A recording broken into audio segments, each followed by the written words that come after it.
Welcome to WSN's The Zone on Fox. Maine and Melito, Jerry Mercado, and we're here at Lamson Stadium. And what a great weekend we had last weekend. It started off a day early. And what better way to start off a weekend early than with high school football? The Kennewick Lions, the Walla Walla Blue Devils, they faced off right here at Lamson. Let's take a look. Another Thursday nighter. The Kennewick Lions would host the Walla Walla Blue Devils at Lamson Stadium. Two big-time running backs on the east side of the mountains on display. On this night, Devin Ramos of the Kennewick Lions would be incredible. He would break off runs, two big runs.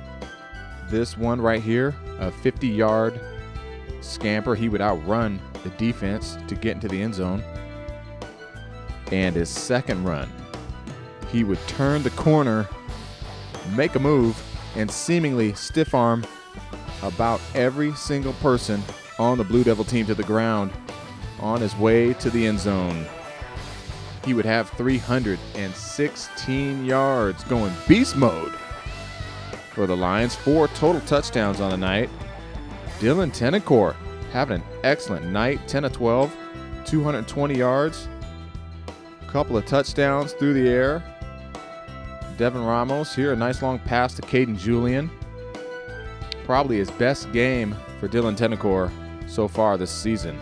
Jonah Ho, the Walla Walla Blue Devils, had a pretty good game coming back from an injury last week. Couple of touchdowns. This long scamper wouldn't be enough, though. Kennewick Lions, 40. Walla Walla, 25. So there you go, Manny. Kennewick with a huge game, huge victory. Devin Ramos, 316 yards. Wow, he went off. That wasn't the only Thursday night game, though. Wenatchee came to Edgar Brown Stadium to face off against Chiawana Riverhawks. Let's have a look. Wenatchee would come to Edgar Brown Stadium to take on the Chiawana Riverhawks.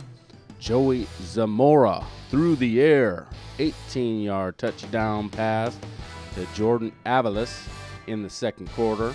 They would take the lead.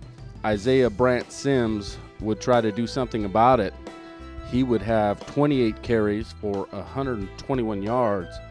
Wenatchee's defense would also do a pretty decent job. They shut down Clifton Lozano. Other than this touchdown, he would have 18 carries for 64 yards. And Chiawana's defense showed up, and Chiawana would come out with the victory.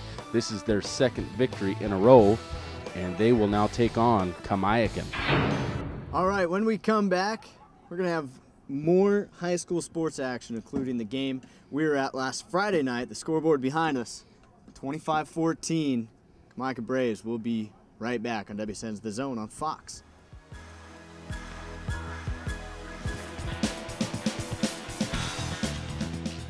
Welcome back to WSN's The Zone on Fox. Maine and Melito, Jerry Mercado, and we saw a wonderful game right here at Lamson Stadium. The Kamiakin Braves hosted the Richland Bombers, and Jerry, let's get right into breaking this one down.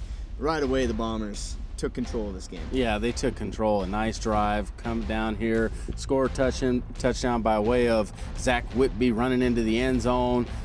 They get up right away, 7-0. Yeah, absolutely. So defense, and then Zach Whitby again, this time connecting with Likala, and what a beautiful pass. Yeah, he rolls out to the right, connects in the corner of the right end zone there. A nice throw.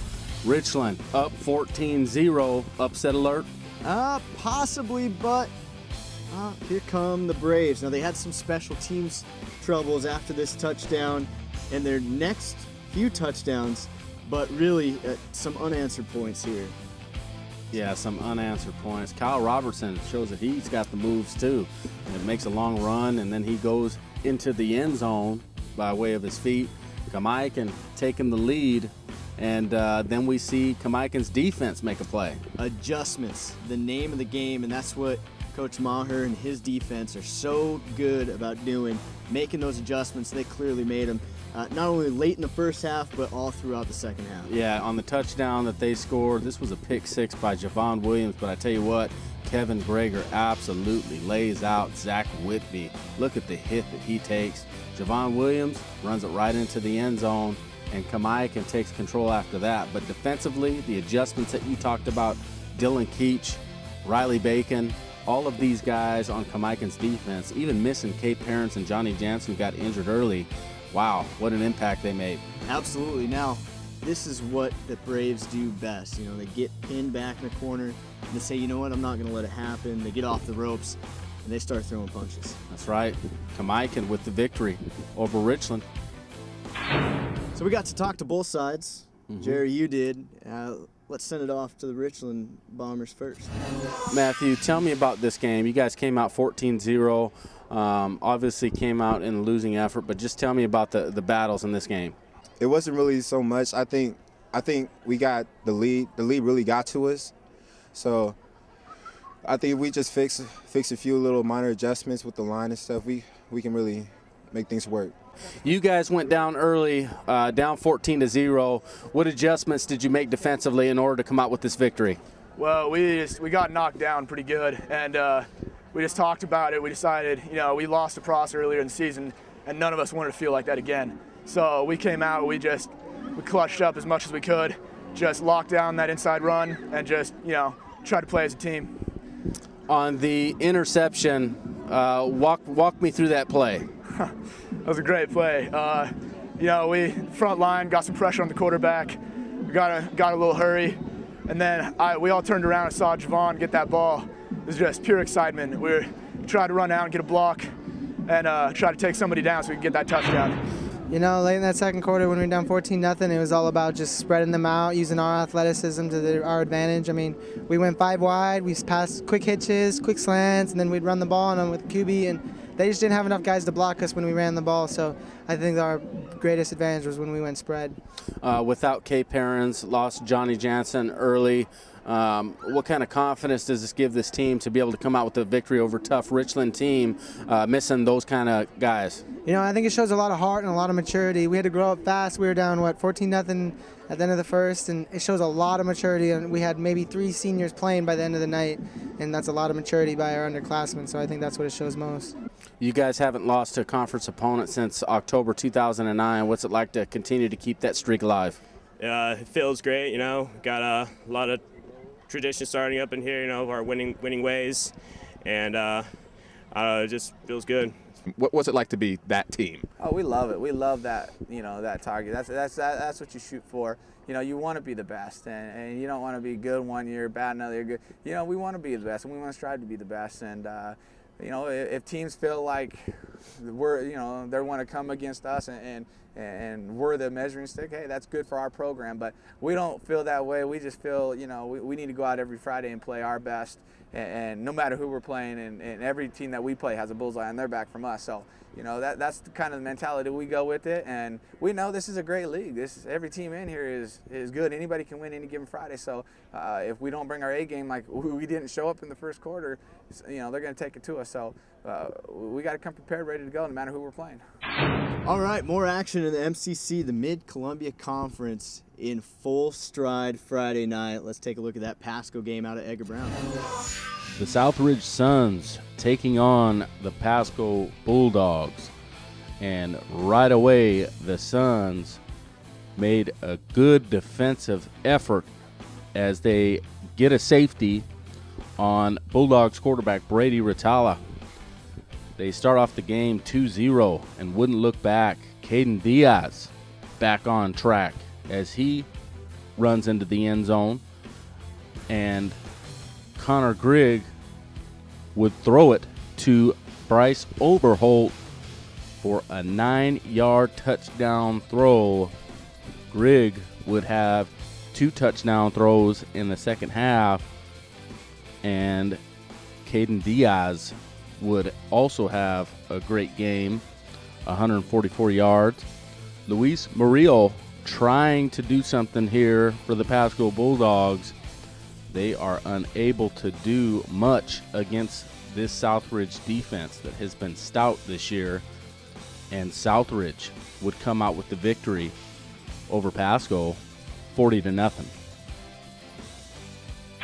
We'll be right back on WSN's The Zone on Fox. Welcome back to WSN's The Zone on Fox. Manny, Jerry, Big Nine talk now. the Battle of the Cannon over in Yakima. That's a huge one. Yep, the Battle of the Valley Cannon. That game was played on Saturday at 1 p.m. Who would win? Let's have a look. Ike and Davis, round one, battle for the Valley Cannon. Ding, ding. Let's get it started. Opening kickoff. Fumble! Recovered. Carlos Vajaro and Davis. It's funny how these things happen in these rivalry games. So first play, Montezuma to Vajaro, 10-yard touchdown. Davis on the board. Brandon Curtis getting things going for Ike on the ground. Castle, interception. That's a rare thing there for them, but then the Eisenhower Cadets going to go back to the air, going to make an attempt here. Another stick by Carlos Vajaro. He had an incredible game. Highlight after highlight, Vajaro. Speaking of highlights, he's going to take the little swing pass here, juke a defender, and go 84 yards. Whoop, whoop. All the way into the end zone. Carlos Vajaro, second touchdown. Davis would lead at halftime. But out come the Eisenhower Cadets. Back to the ground game. Ground and pound. Ike wearing those special unis. Curtis there with a 16-yard plunge. And then Darian Coleman, 5 yards. Ike over Davis, 23-16. All right, hey, that was action from last week. Jerry, let's go into your power rankings. Let's have a look. The all-new power rankings, starting with the Mid-Columbia Conference number 3, the South Ridge Suns. That's right, the leading defense in the MCC, averaging 3.6 yards per play. That's all they're giving up. Great defense for the Suns. Number 2, the Hanford Falcons. Great rushing attack, excellent defense, great line play. The Falcons right there on the cusp of number 1. But that number 1, Kamiakin, 3-0 in league, hasn't lost a conference game in a while. Kamiakin atop the power rankings. Over in the Big 9, number 3, the Eisenhower Cadets. Big scare against Davis, but they're going to retain that number 3 spot. Number 2, they had a battle with the number 1, but our number 2 is going to be Moses Lake. Very dangerous, very athletic, right in the mix in the Big 9. But the number 1, the big cat on the block, the Eastmont Wildcats. The number 1 atop the Big 9. All right, when we come back, it's going to be Jerry's segment. You got your player rankings and your picks coming up for Week 6 here on WSN's The Zone on Fox. Welcome back to WSN's The Zone on Fox. This is Jerry, his segment. Jerry, you've been doing a little bit better on your picks. Yeah, well, you know, I went to Fat Camp, and there were some counselors there that helped me out, and I feel better. Yeah, absolutely, and your picks look a lot better. For Week 6, though, what are we doing with them? Week 6, well, we're going to make more picks. Let's have a look. Time for the WSN Big 9 Top 10. At number 10, Ridge Harmon of Ike did not play in the Davis rivalry game, but he will move back to number 10. Number 9, Joseph Contreras. He is one of the best DBs in the Big 9. He will stay in the top 10. At number 8, Eric Amaro, Sunnyside, edge rusher, defensive juggernaut for the Grizzlies. At number 7, Brett Moser, one of the leading receivers in the Big 9. Number 6, a kid making his imprint on the Eisenhower offense, Brendan Curtis, top rusher in the Big 9. At number 5, Justin Simmons, Moses Lake, the dual threat. Number 3 in rushing. Number 2 in passing, a dynamic player. At number 4, Carlos Vajaro. Speaking of dynamic, this Pirate has absolutely gone off. Number 2 in the league in receiving, 27 catches, 399 yards, 7 touchdowns, a big return threat. At number 3, Isaiah Brant Sims, also among the lead leaders in rushing. Number 2, Darren Hargrove, 673 yards on the ground and 6 touchdowns for that Wildcat offense. And at number 1, still number 1, not as many attempts against rival Davis, but still the best quarterback in the league, probably the best quarterback this side of the mountains, Hey, Leach, you might want to take another look. Down here at Yakima, Colney, number 1. Time for the Washington Sports Network Mid-Columbia Top 10 Football Players. Number 10, edge rusher for the Richland Bombers, Matthew Chalmers. One of the better rushers. Number 9, Caden Diaz, Southridge, leader for Southridge. Number 8, Kyle Robertson, top passer in the Mid-Columbia. At number 7, Alex Weber, linebacker, leader on the Chiawana defense. Number 6, Kevin Greger, the Hammer for Kamiakin, defensive leader, senior leader for Kamiakin Braves. At number 5, slightly injured, Jonah Ho, still one of the best players, one of the best rushers in the Mid-Columbia, Jonah Ho. Number 4, moving up, Javon Williams, the Magic Man, doing it on defense, doing it on offense. Spectacular catches. What a find, Javon Williams. Number 3, Joe Douglas, still huge, immovable object, speed rusher, athleticism for the Hanford Falcons. Number 2, high rising, Devin Ramos, Double V, number 2 rusher in the Mid-Columbia, 7 touchdowns, over 800 yards, had a big 300-yard game. Ramos. Number 1, though, still number 1, Jalen Devine, top rusher in the Mid-Columbia, 6 touchdowns, 829 yards. He's number 1. Let's take a look at Jerry's picks for Week 6, starting with the Thursday night matchup happened this evening over at Lamson Stadium. Hermiston traveled up to Southridge. Jerry's pick in this one, that Southridge defense just too tough for the Bulldogs from Oregon. Chiawana taking on Kamiakin. Steve Graff versus Scott Bigland. This one should go to the Kamiakin Braves in a close one. Over in Tacoma, Hanford traveling, taking the show on the road at Life Christian. This game played at Curtis High School. Hanford, just too physical, too talented for Life Christian. Kennewick taking on Richland, a renewal of the rivalry over at Fran Rich Stadium. Devin Ramos with the big rushing attack last week. This Kennewick offense seems to have things going in the right direction.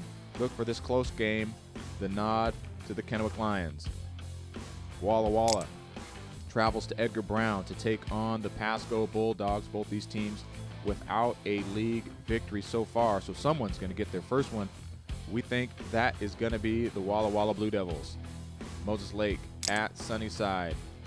This Moses Lake offense has really impressed.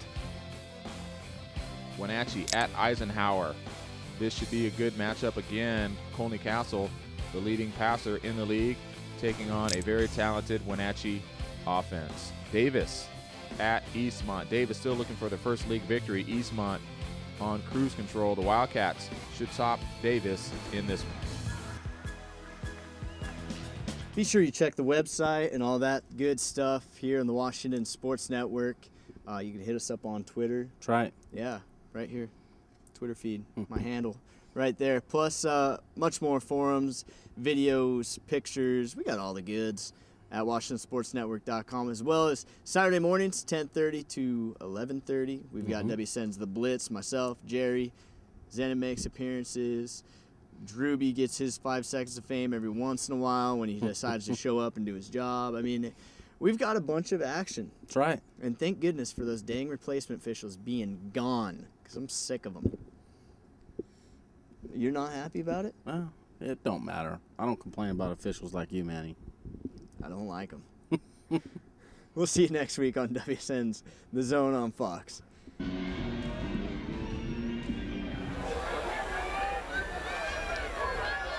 Handoff going to Devin Nice cut Ramos. there.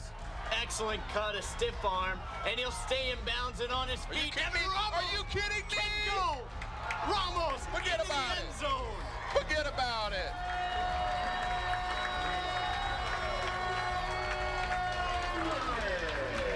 Double V.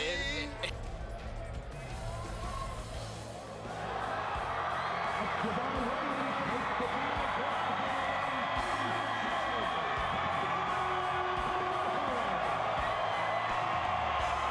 Just talking to ourselves.